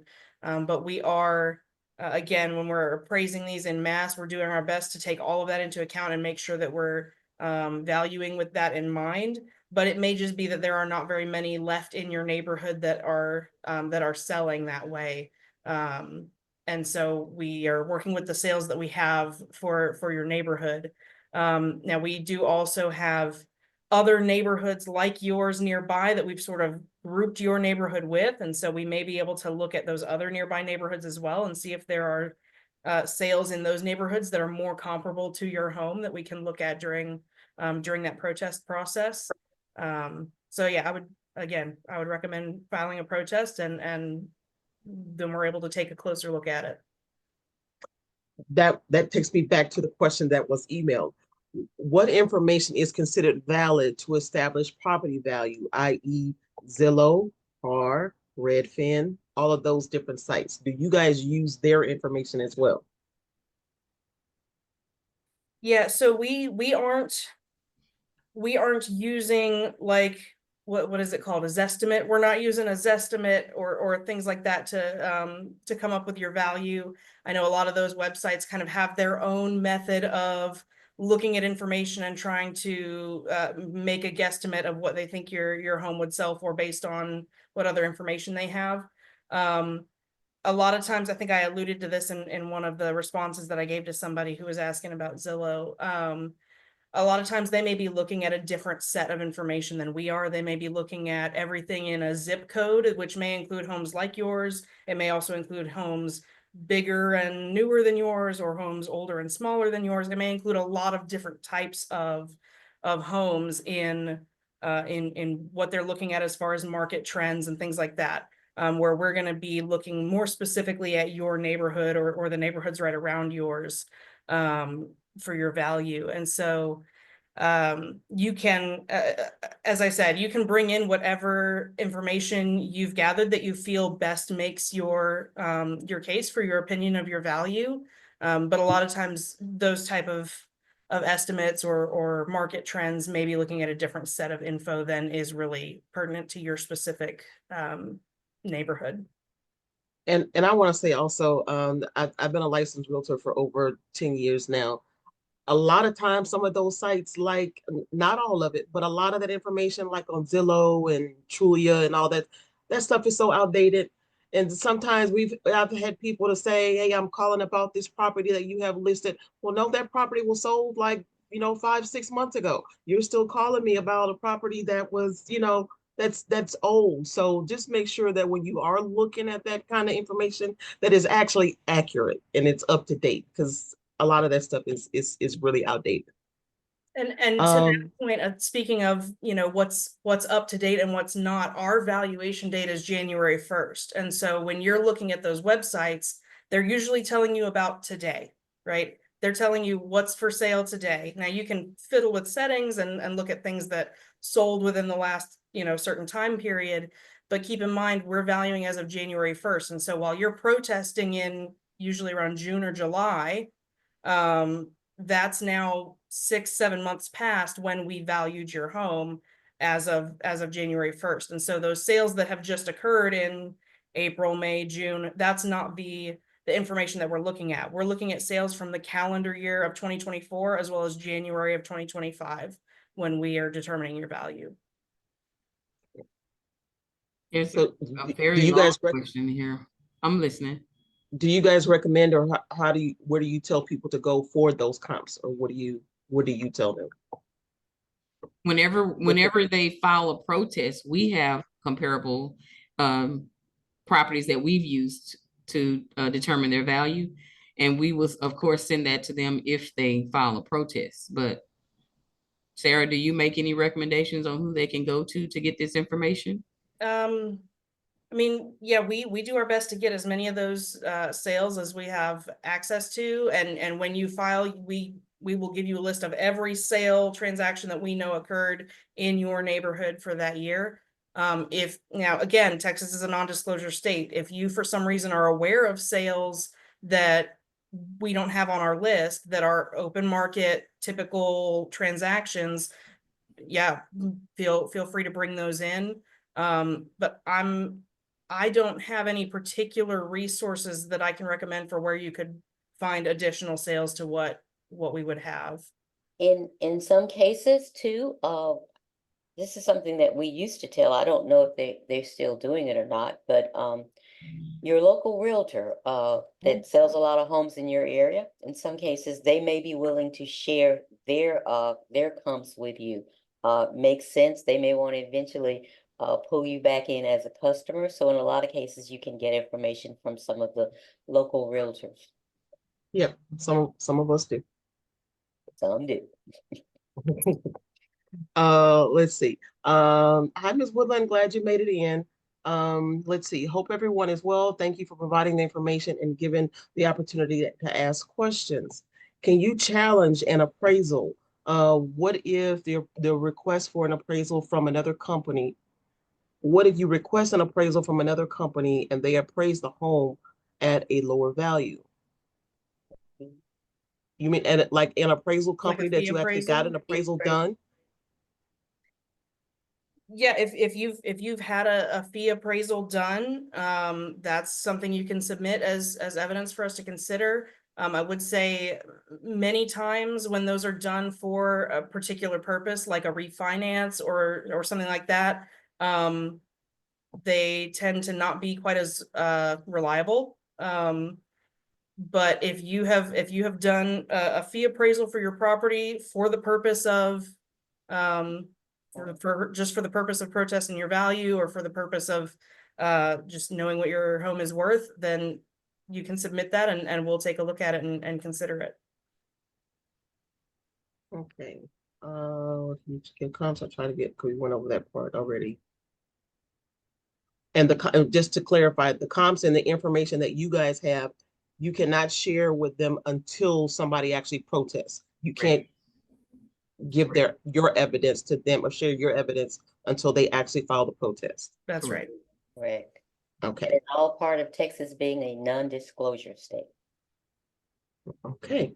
Also, my last protest, I could not access the evidence, and if that was to happen again, who could I contact to retrieve that evidence?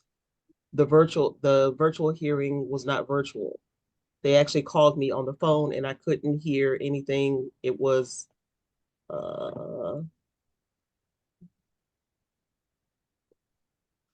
he said it was the worst protest and I didn't understand anything.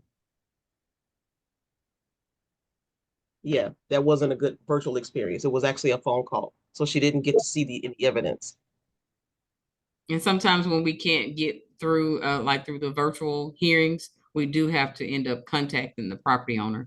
So if there's an issue with internet service or something like that, it may be best to either come in or do an online protest if there are issues with, because it was probably some technical issues if she couldn't hear or he couldn't hear. So in that regards, is there still time now? So if I have a hearing and it's supposed to be virtual, but then you have to now call, so that means now I can't see whatever evidence that you were going to be providing or presenting. Can you request for it to be another day for you to be able to do that? Not from last year, but if that happens again this year, she could probably make a request for that.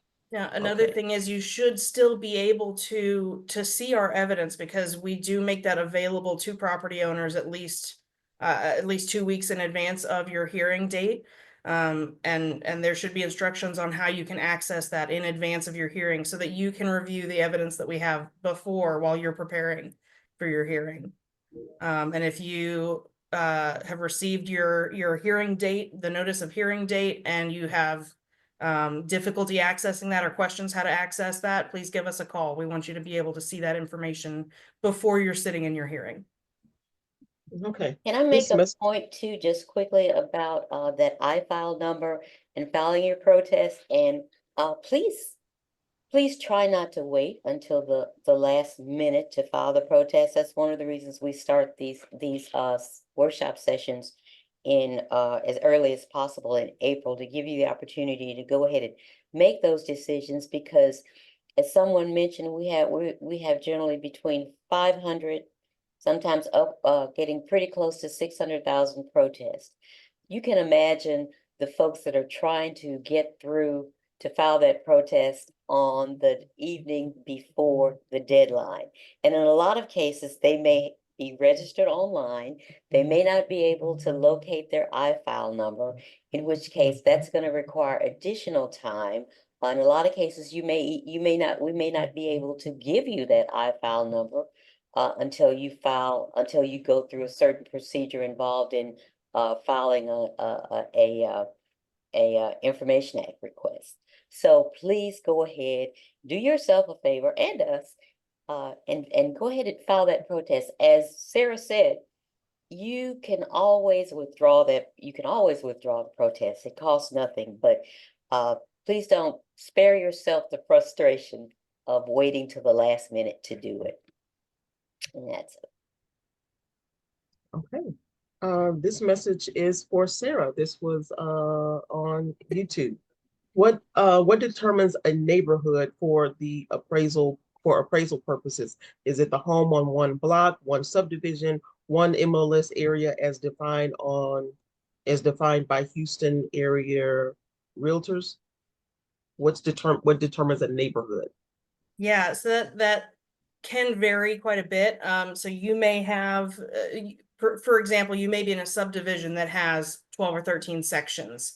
Some of those sections may be grouped together in a neighborhood if they're all very comparable, or that may be 12 different immediate neighborhoods that are all kind of grouped together, because there may be a little bit of difference between each of those sections of your subdivision that we want to make sure we're comparing the most like homes together. And then in areas that don't have quite as clearly defined subdivisions, we may be looking at a little bit different criteria as well. But we do typically try to, when we have a subdivision, a platted subdivision, we typically try to stick within that type of sort of framework. And we're always looking most at comparability and trying to make sure that we've got things that are near each other and as comparable as possible grouped together. That's the primary thing. And then sometimes that's a lot of properties and sometimes it's very few. If you are part of a set of 12 townhomes that are all like each other, but there's nothing else like you around, that may be a neighborhood of 12 properties. So the short answer is it depends, unfortunately. All right. I did see one question here that I think we didn't talk about verbally that might behoove us to quickly answer verbally, which was somebody asked, can you have the homestead, over 65 and disability exemption? Tawana, did you want to take that, or Jasmine? Yes. I'm sorry. I was looking for mute button. So you can have the residential homestead, the over 65, or the disability exemption. You are not able to have both. The disability and the over 65 provide the same benefit. So you can have the disability in the homestead or the over 65 in the homestead, but not the over 65 and the disability. Okay. For the protest, you said 2 weeks, generally 2 weeks before your hearing, right? Yes. When you get the comps or whatever evidence HCAD has. Okay. I purchased my home 2 years ago. The HCAD market value has gone up 10% per year for 2 years. Market trends on Zillow and other is that the market in my zip code is flat to down.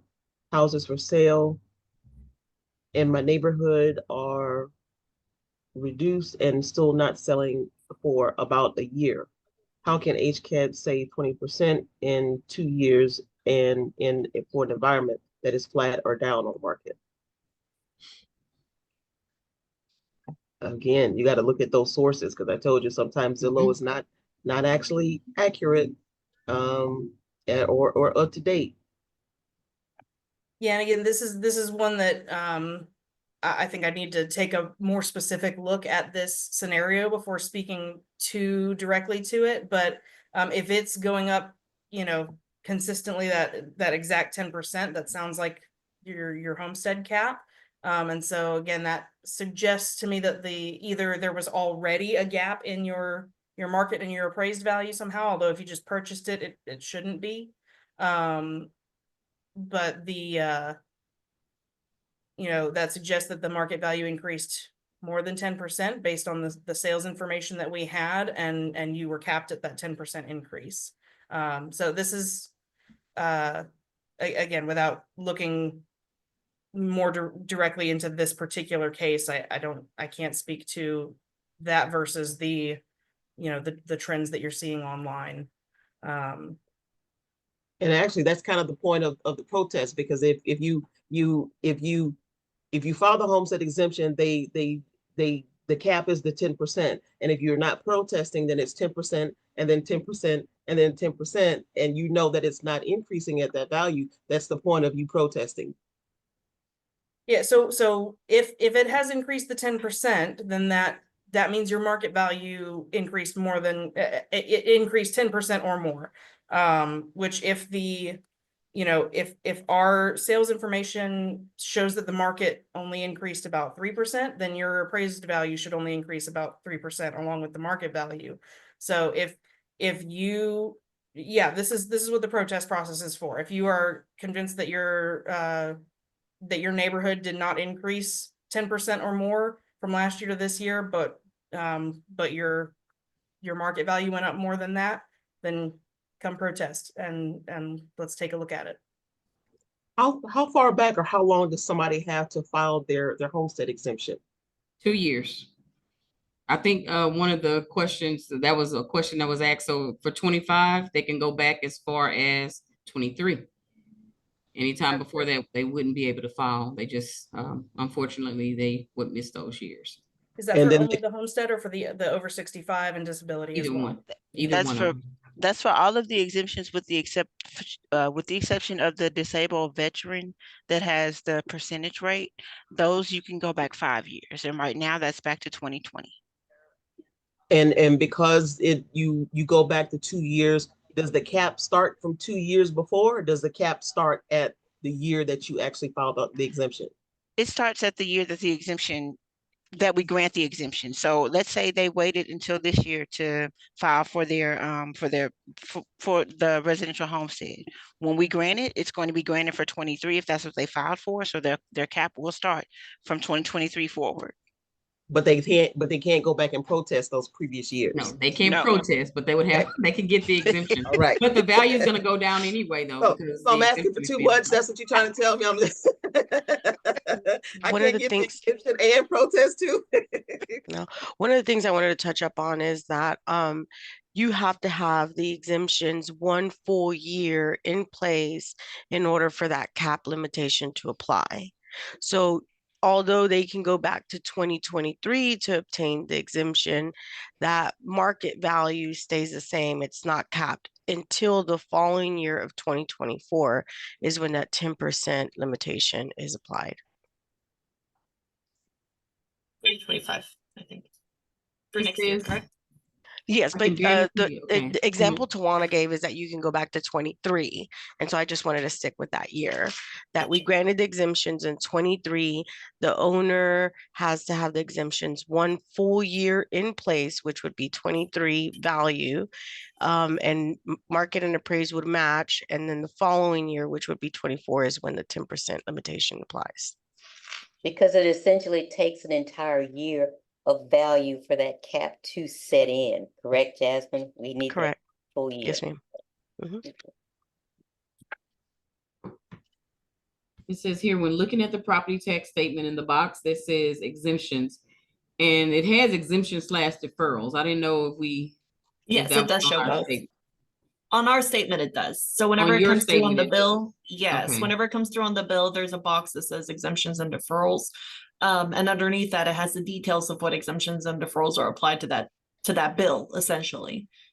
Does Okay, and it says, it only says residential homestead and not over 65. If you do have a disability or an over 65 exemption, we do not put that information on paper or online because we don't want, that's confidential information, and we don't want just anybody knowing that a disabled or an over 65 property owner lives in a particular residence. So it may say residential homestead in multiple. And that's letting you know that you do have other exemptions, but it's just not specified there. On the public. The wa- tax bill, because it is directed at a specific person and it's not like a postcard that you get in the mail where everyone can read what's on it. On ours, it does show you what exemptions are applied. So if that exemption is not showing on your bill, that means that that bill was calculated without that exemption on it, meaning that it could have been added on at a later time after the bill was created and that calculations were done and sent out. Or that it hasn't been done yet. So you'll want to refer to HCAD's website to see what the most up-to-date version of that information is, and then check under the ARB status to see when that was completed. And that'll tell us kind of an idea of how long it'll take for us to receive it here. But in order for us to have that on your bill, it has to go through and have those corrections applied through the appraisal district side, and then the appraisal district sends it to us, and then we calculate. And while you're on that subject of what we do versus what the tax office does, one of the reasons we have these workshops and we have both HCAD presenters as well as Shay or one of her colleagues from the tax office presenting is to sort of help property owners make that distinction between what HCAD does and what your tax assessor collector's office is responsible for. HCAD, if it's regarding values, valuations and exemptions and information that goes on your property record for that, which is then pushed to the tax office that then works with the jurisdictions to calculate your bills, send them out and collect payments. So you can see how where you need to go, hopefully in most cases, who you need to contact first to if there is an issue. Please don't send HCAD your property tax payment. That has been done because we do not collect that. Your tax assessor collector does, and depending on where you live in the county, you may have more than one assessor that you have to pay to. I just wanted to make that point in terms of why we like to present this information together so that you can see both sides of the property tax coin. I can't come up with anything, a better comparison than saying both sides of the property tax coin. Yeah, and most definitely. She mentions that it does say multiple, so maybe it's there. To verify which bill that is on, 2025 hasn't been issued out yet. We haven't started billing for 2025. They haven't started with the tax rates yet for 2025, so we're not quite there yet.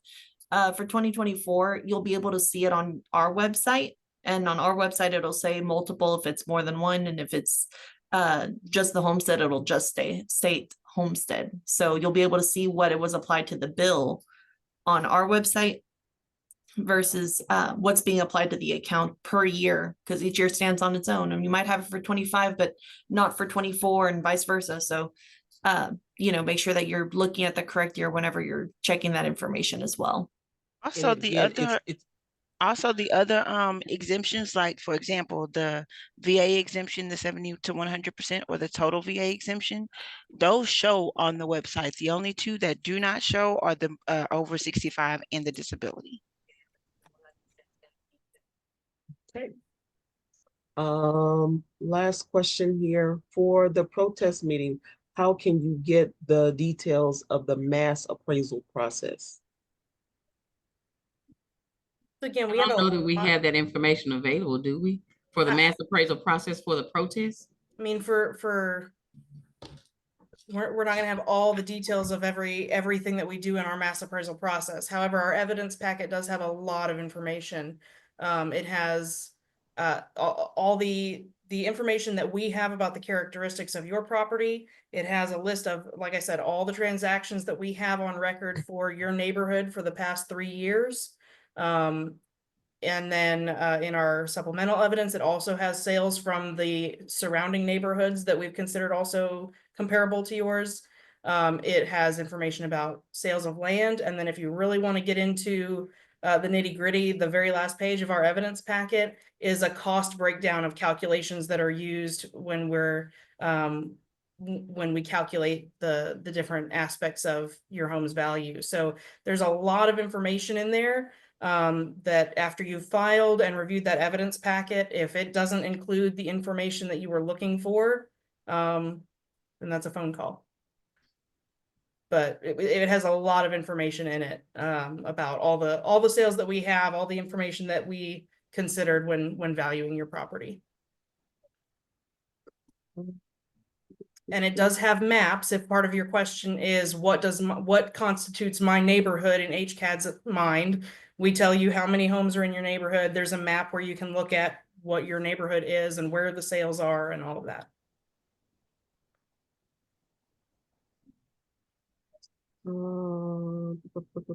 Just trying to go back through my questions here that I have, just to make sure everything was There was one more thing Actually, here, Nia, that that somebody brought up, kind of an example that I thought was a good clarification, where they said, if my market value is 400,000, for example, and my appraised is 350,000, and that 50,000 gap reflects my exemptions. Many exemptions exceed 50,000, so this doesn't explain where the appraised value came from. Aren't the exemptions deducted from the appraised value rather than the market value? And I did want to kind of shed some light on that, because it's right that that appraised value is sort of the starting point, and then when the taxing jurisdictions reduce additional lump sums, it comes off of that value. Is that right, Tawana? Yes, that's correct. I'm sorry. Because I know that it can get a little dicey when we talk about what your taxable value is as far as your appraised value versus your market value. But yeah, that's the appraised value is the starting point based on the caps for the increases. And then those additional lump sums are taken off of there. mhm. Someone wanted to know, how do you correct the square footage of your property on HCAD records? What's that process like? Yeah, so like I said, if we have your square footage different than the information that you have, that can certainly be part of your protest process to bring us documentation that shows what your square footage should be. The best way that you can do that is if you have the original blueprints for your home that has the dimensions actually listed on there, so that we can see what the measurements are, that will help us correct it. But any information you have that shows what that should be, feel free to bring it to us as part of your protest. And we do measure the perimeter of the homes. So if it's a difference of about 25 to 50 square feet, maybe even 100, it may be because we measure the exterior. We don't measure inside the homes. So it may Right. be slightly different. It may not be exact. And there may be a difference, but if it's significantly different, then you would need to bring some documentation so we can get that corrected. So if you still have a copy of your survey, make sure you hold on to it from when you actually purchased your home. Okay. I believe that is it. I don't have any other questions that are on our YouTube channel. So you guys, y'all right. Y'all answered all of those questions. Because I know there were a lot when we first started here. So, and I can't go back again and see all of those. So I do hope that all of your questions were addressed and answered here. If there are other questions that we did not get addressed or that you guys need more information about, please feel free to reach out to me. My contact information will be on the email that I sent to you guys, along with the contact information for the customer service for the appraisal district and the tax assessor collector's office. Again, we hope that you all found this information to be beneficial. We will be back next month. We are typically here for this particular workshop the fourth Wednesday of each month, but next month we will be here on May the 14th, I believe. Yes, May 14th, to try to beat the protest deadline. So we wanted to make sure that we were on before our typical date. So in case you guys had other questions or needed more information or what have you, so, or wanted to come back because you thought of something else, like, oh, I forgot to ask this or whatever, then you have the opportunity to come back again as often as you need to get those particular things addressed. Or if you need a little bit more elaboration or needed somebody to explain something again, please feel free to come back and let us know. So at the end of this presentation, you will receive, there's a link that pops up on the screen for a brief survey. We do ask that you just take a couple of minutes and fill out that survey so that we can know basically, hey, did you get the information that you intended to receive? Are there other workshops or information that you guys need? Is there something that's pertinent to what's going on in your community that you want to have somebody address? Then please let us know. We do appreciate your feedback. That's the only way that we'll know as a collective what kind of information that we need to present and provide to the community. So again, there's a variety of different workshops that we do offer throughout each month. I will include, since you guys were kind of touching on the business property tax, we did do a business personal property tax workshop last month. So I will include that link for that recording for you guys to go back and actually watch and get all of that information as it relates to business personal property taxes and what that whole process is like and what you need, what forms are available, how do you go and file these different things and things of that nature. So I will include that on the email that I send out to everybody. Again, thank y'all very much to all of the participants, to all of the presenters, for all of you guys for taking time out to answer these questions this afternoon. We certainly appreciate it. HCAD will be back. When did you guys next meeting? Because I don't have your schedule in front of me. But I will be sending out a copy of that as well, of your dates that you've got coming up. Because you do. You mean other for the workshops in-person ones or the ones that were? in-person, for the in-person workshops. We Actually, actually have tonight. one tonight. Tonight, yeah, I'm looking at it now. Okay, so you will be at the Steve Raddick Community Center tonight at 6 p.m. and that is at 18650 Clay Road. And then at Denver Harbor on the 26th, that's on Saturday at 10 a.m. But again, that schedule I will include in the email that I send out to all of you guys in case someone wants to go in person and have other questions addressed there as well. So that'll be available to you. Anything else? Anybody like to close out and say anything in particular, or anything that we forgot, or anything like you guys would just like to add real quick? All right. That being said, they tired of talking, so. But thank y'all again very much. Thank you to all of our participants who were joining us today. And Cecile, I see she ended up coming in with the City of Houston's Department of Neighborhoods. We had our coffee and conversation resource fair with them yesterday, where all of our partners were available, along with some other resources in the community. We have our next coffee and conversation that's coming up on May. I want to say that's May 14th as well. I don't want to give you guys the wrong date here. Actually, it is May 14th as well, in the Magnolia area. And then what else do we have that's coming up? So tomorrow we have our HOA foreclosure presentation with Lone Star Legal Aid. So they will be providing information to you guys about HOA foreclosures. The fourth Thursday of each month is about foreclosures, whether it's property taxes, whether it's mortgage foreclosure or HOA foreclosures. We do have that one the fourth Thursday of each month. So that will be tomorrow in case you guys have questions about your HOA, what they can and cannot do, what the process is, for foreclosure as it relates to HOAs and things of that nature. So you guys might want to tune in for that as well. So with that being said, thank y'all very much. We hope y'all all have a wonderful remainder of your afternoon.